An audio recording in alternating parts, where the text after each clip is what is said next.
ধরনের পোশাক আছে যে পোশাকগুলো আপনি পরিধান করলে পর্দার দাবি আদায় হবে না এবং এটা দিয়ে কখনোই পর্দা সম্ভব না। কয় ধরনের? 3 ধরনের। এই পোশাকগুলো যদি আপনি পরেন তাহলে আপনার গুনাহ হবে। পোশাকের উদ্দেশ্য হচ্ছে ওয়ালিবাসা ইউয়ারি সাওআতিকুম ওয়ারিশা। আল্লাহ সুবহানাহু ওয়া তাআলা পোশাক যে দিয়েছেন এটার মাকসাদ কিন্তু দুইটা।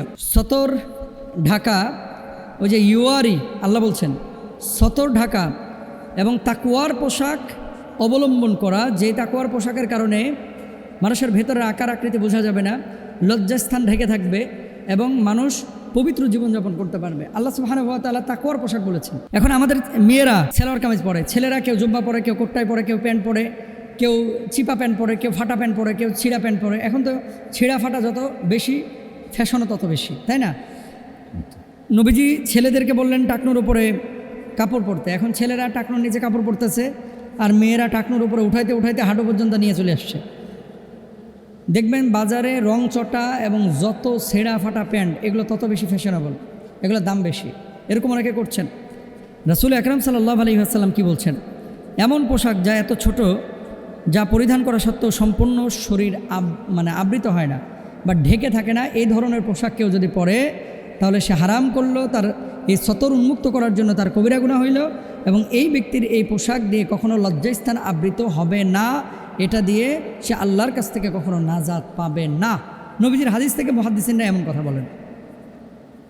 এখন আপনার ধরেন এমন প্যান্ট পরলেন যে এখানটা খাবলা মেরে যেন বিলায় কামড়ায় ছিঁড়ে ফেলাইছে, ইচ্ছা করে ছেঁড়া, এখানে হাঁটু বাইরে হয়ে রয়েছে। ছেলেদের সতর কি নাভির নিচ থেকে হাঁটু পর্যন্ত, আর মেয়েদের গোটা শরীর, এটা আবৃত করা আপনার জন্য ফরজ।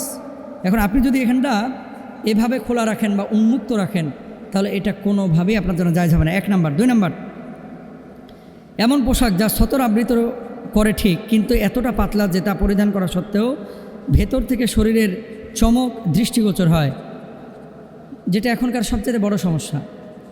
পোশাক আমি পরছি, সেটা নারী হোক পুরুষ হোক, ভেতরের আকার আকৃতি কোথায় উঁচু, কোথায় নিচু, কোথায় মোটা, কোথায় চর্বি বেশি, কোথায় চর্বি কমে, সব বোঝা যাচ্ছে। এরকম যদি পাতলা পোশাক কোনো ছেলে অথবা মেয়ে পরিধান করে তার পর্দা হবে না। ইয়াংস্টার যারা আছে, যুবক, এখানে অনেকে কক্সবাজার গিয়ে আপনারা হাফ প্যান্ট পরা শুরু করেন, অনেকে আছে, কিন্তু এই হাঁটুর উপরে কাপড় পরছেন, সম্পূর্ণরূপে হারাম। মেয়েরা এ কাজ অনেকেই করে, সম্পূর্ণরূপে হারাম, নিষিদ্ধ। শর্ট জামা পরছেন, নাভি বের হয়ে রয়েছে, কোমর বের হয়ে রয়েছে, এই ধরনের পোশাক আপনাকে জাহান্নামে নেবে। 3 নাম্বার, এমন পোশাক যা টাইট ফিট, তা পরিধান করা সত্ত্বেও দেহের ভাঁজ ইত্যাদি দৃষ্টিগোচর হয়, এটাও সতর ঢাকার পরিপন্থী। সুতরাং এমন পোশাক আপনাকে নির্বাচন করতে হবে। দেখেন আমরা যে জুব্বাটা পরি, আমি বলছি না গোটা দেশের মানুষ জুব্বা পরুক, পুরুষরা না। আপনি জামাই পরেন, আপনি টি শার্ট পরেন, কিন্তু আপনার ঢিলাঢালা হতে হবে, মোটা পোশাক পরিধান করতে হবে যাতে করে ভেতরে আকার আকৃতি বোঝা না যায়। মেয়েরা এমনভাবে ঝুলিয়ে পোশাক পরবেন যাতে করে তার ভেতরের কোনো ভাঁজ আকার আকৃতি বোঝা না যায় এবং খাস পর্দার সাথে চলার চেষ্টা করবেন। এই বোরকা, এই জুব্বা, এই পাঞ্জাবি, এই পোশাক আপনাকে জান্নাতে নেবে অথবা আপনাকে জাহান্নামে নেবে। আল্লাহ তাআলা আমাদেরকে বোঝার তৌফিক দান করুন।